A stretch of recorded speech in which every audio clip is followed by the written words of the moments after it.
we want to turn back to our top story now. Today's attack at the Paris office of a satirical magazine. While many factors behind the shooting remain unclear, one thing is sure. France was already tense. Last month, there were attacks in 3 separate cities. In Tours, a recent convert to Islam was shot dead after going after police with a knife. The next day in Dijon, a driver shouting, "God is great," mowed into pedestrians. Then, one day later, in Nantes, another man in another vehicle drove into another crowd. In all, more than 20 people were injured. French government and public attitudes towards Islam are sometimes hostile. In 2011, the country banned the full-face veil from public places. France has the largest Muslim population in Europe. Conversions have doubled in the last 25 years, and authorities estimate 1,000 radicalized young French have left to join the fighting, mainly in Syria and Iraq, more than any other Western country in the world. Well, for their thoughts on the tensions in France, we're joined tonight in studio by our Turning Point panelist, Samantha Nutt, who has been studying homegrown terrorism, especially in France. And again by Ray Boisvert, former Assistant Director of Intelligence at CSIS. Okay, we threw a lot of facts up there, Sam, a lot of numbers too. Why France? Why is this happening so much in France?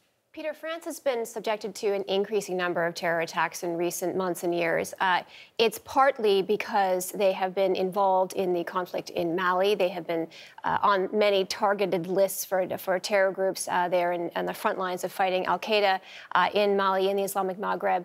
For example, they were also the first country to sign up for the war against ISIS after the United States, their history with Algeria. They also are suspected to have, I mean, these are numbers which are very difficult to confirm, but the largest number of foreign fighters going off to fight in Syria and in Iraq among Western European nations. And already some indication that perhaps some of these suspects had been doing exactly that. Ray, what system is in place in France to deal with returning fighters? Like most Western jurisdictions, there are numbers of layers of systems, but it would prove or seem at this point probably not enough. There's a triage process. You look for the highest risk persons who are likely to commit violent offenses or cause harm to others. But in that, it's a game of assessment. And not all those assessments can be as quickly achieved as one would like. And I think currently, given the numbers that we're just talking about, they're overwhelming the system. So as a result, most of the persons responsible for securitizing the border or actually doing security intelligence work within the country, such as the DST, the domestic service, are overwhelmed by the numbers of potential targets, and probably those, as we've seen earlier, who are involved in active attack planning and carrying out some of those acts. What systems could have been used to prevent this kind of situation that we witnessed today? Sam? I think that's very difficult to say. I mean, when you're talking about, as Ray mentioned, very large numbers, it's very difficult to follow them. And who is at greater risk as well? Are those returning fighters at higher risk than, say, other people living within communities who may indeed also be disgruntled or who may share some of that ideology? What we know so far is that 2 of the brothers, at least one of them has been convicted on terror-related charges before, may or may not have recently returned from the region. With the 18-year-old, the youngest, it's hard to know. I mean, that may just have been opportunism, people that came together and decided to come up with a plan. But with a track record like these guys seem to have had, people are going to start saying, hey, this was a security intelligence failure on the part of the French services. Oh, given the circumstances and the outcomes, a very fair question. I guess from a former practitioner's perspective, and I recognize the intensity of the environment when I was there about 3+ years ago, things have amplified. A UN report that was released very recently made a very important stark finding that cumulatively over the last 2 years, we've had 2 or 3 times as many fighters as there were in the previous 20 years of the other conflicts in Afghanistan, Pakistan, and so on. So those numbers are very, very significant, and they do factor in to the problems that the security services are having on the ground. The challenge, of course, is that who is most likely to actually strike out versus who's just talking the talk. And quite often that is just, it could be minutes away, hours away, or perhaps never. But it would seem in this case that these guys had already proven that they did more than talk the talk, that they had walked the walk in the past. Them and probably hundreds of others. Therein lies the challenge. Were they anomalies? Were they that distinct from the target groups that would be on the list? Probably not. So in that case, we really are dealing, those kind of numbers are scary.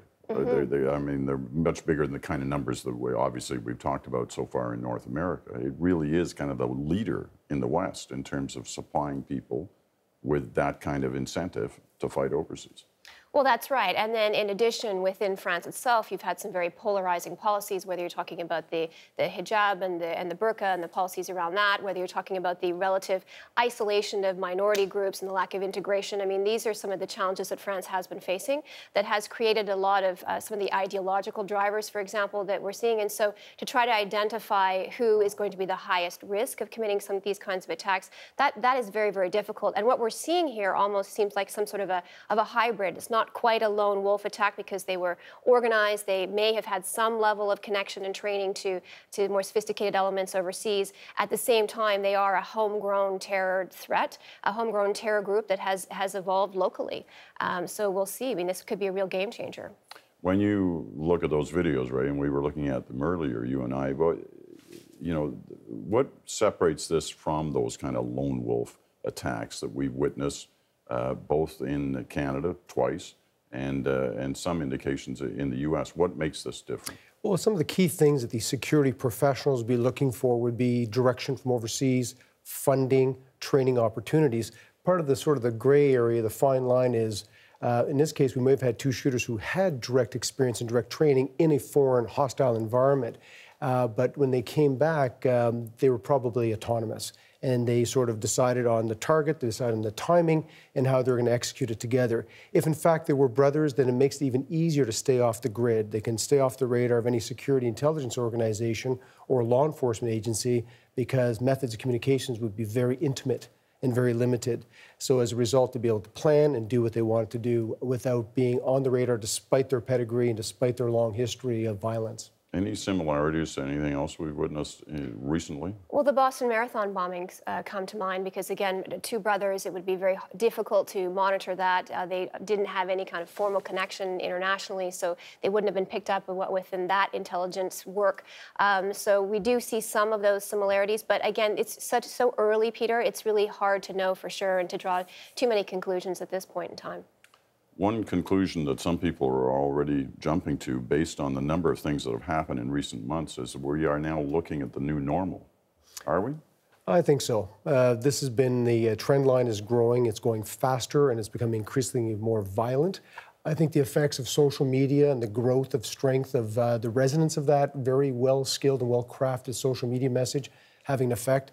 These images, the ones that were captured today and were quickly turned around by ISIL and other al-Qaeda-affiliated groups, very powerful, and they know it is. Because unfortunately, there's still some people out there that think this is truly inspiring. Yeah, anybody who doubted how advanced they are in the use of social media, ISIL, got a rude awakening today, seeing already how they've got that out. Sam, on that same point, to close this out. I think that that's correct. And unfortunately, up until this point, if these do turn out to be returning fighters, we haven't known what degree of security threat this represents to Western nations. If it turns out that these were young people who went overseas, who were radicalized, who were trained, and then returned with those skills and mounted this kind of coordinated attack, unfortunately, that kind of new normal is quite terrifying. We all have hundreds of fighters that are overseas engaging in these kinds of unfortunately unlawful activities.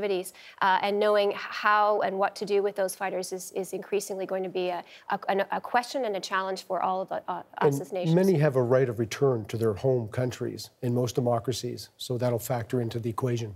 All right, Ray, Sam, both, thank you very much.